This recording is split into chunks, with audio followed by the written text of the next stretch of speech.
My name is Sean, and we go by the Cartridge Brothers, and in our YouTube channel, I'm Player 1.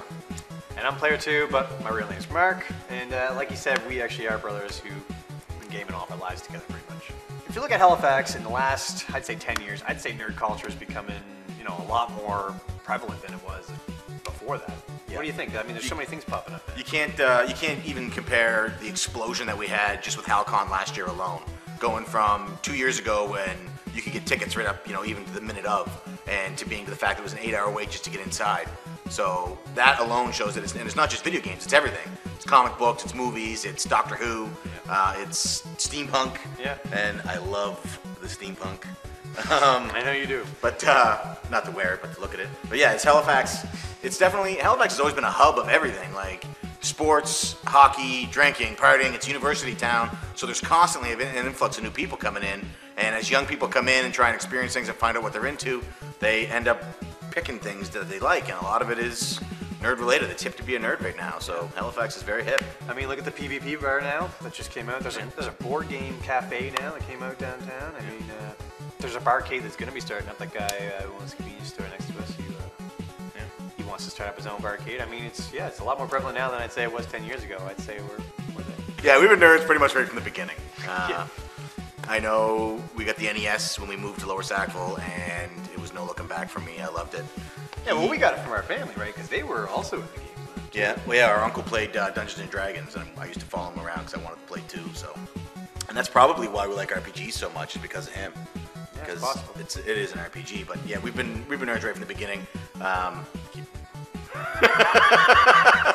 We've been nerds right from the beginning. So it's really nice that it's accepted now. I mean, in high school and junior high, stuff like that, it wasn't so cool to be a nerd, but we didn't care. We did it anyway because as awesome as it is to have friends at school, nobody's cooler than Rydia.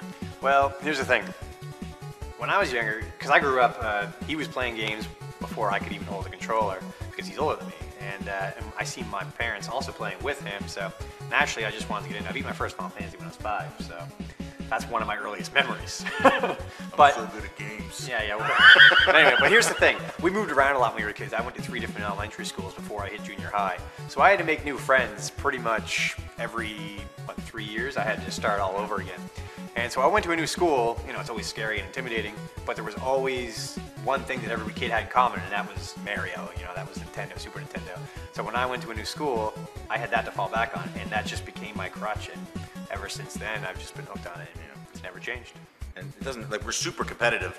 So when we were growing up, that was right in the heart of the 16-bit wars. So it was like, okay, well, we love Super Nintendo and it's great, and these are the games we love, and this is why we love them. And I don't care if your system is black, it's not as cool as this.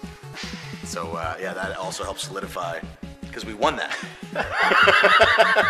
Well, yeah. Super Nintendo won. That's true. I mean, there's good games on every console and everything like that, but we're diplomatic. But yeah, we're pretty much Nintendo fans all the way, I guess. We always had Nintendo drilled down our throats, and we loved it. We loved Nintendo, and we defended it to the end. Games for me have always been an escape. Like I said earlier, I moved around a lot when I was a kid, so video games were always. I moved into a new house at the end of a school year. I have no friends for that entire summer, except for when my parents want to drive me to my friend's house for once a week or twice a week.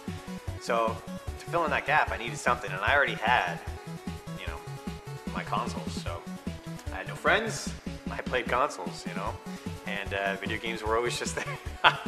They were always there for me. They were some of my earliest memories with my family, with this guy, and I remember beating games with mom and dad since I was a toddler. It's ridiculous. So for me, that's the reason why it's always been video games, and why it's never been anything else really. Yeah, it's like he said, they're an escape. You know what I mean? It's a chance to go on an adventure, and they're not just games. I've been gaming for as long as I can remember, since I was a little kid, 7 years old, 6 years old. So these characters, and I think it's the same reason that we get so impassioned when a game comes out that we feel isn't up to par. Link is my friend. He's not just a character I play as, he's somebody I know. We've been on adventures together, we've done stuff together. Rydia was the first girl I ever had a crush on, and she was Pixels. And I know that means I'm really sad, but it's okay, because they teach you things. They're not just games. If you play Final Fantasy II, you learn about forgiveness. You learn about betrayal. You learn about love. You learn about putting the good of others before yourself. Yeah, a lot of moral teachings for sure. Yeah, and that's just one example. There's so much that you can learn from a game, and they become a part of you. And because we grew up with it, and our parents were so willing to continue making it part of our lives growing up, and they encouraged it, because we would all sit together as a family and play games. We were stuck as a group, 4 of us, 2 adults, 2 children, stuck in the Lost Woods in The Legend of Zelda for like a day. And my father actually had to call the Nintendo Power Hotline to get us out of there. And it's like, it's sad because it's a really easy spot to go. But like, it's always been there. It's always been part of my life. So when I get to a point now, I have my own child, and I want her to have memories. So it's not just, we're not just playing a game and beating a game together. We're creating a memory. And like, it's newer games now, but she plays the old ones too. We sat down, the 3 of us, and we played Super Metroid. We bought it on the Wii U eShop for 30 cents. And we played it, and she beat it in 6.5 hours. The first time she'd ever played the game.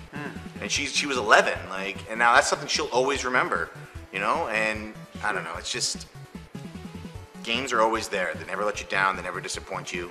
Unless it's, what was that, Duke Nukem Forever or whatever? We don't mention that. No, but games are there. They're never gonna not answer your phone call. They're just Duke Nukem. They're reliable. Yeah, I don't know. I love them, and they're such a sense of comfort, and I don't know.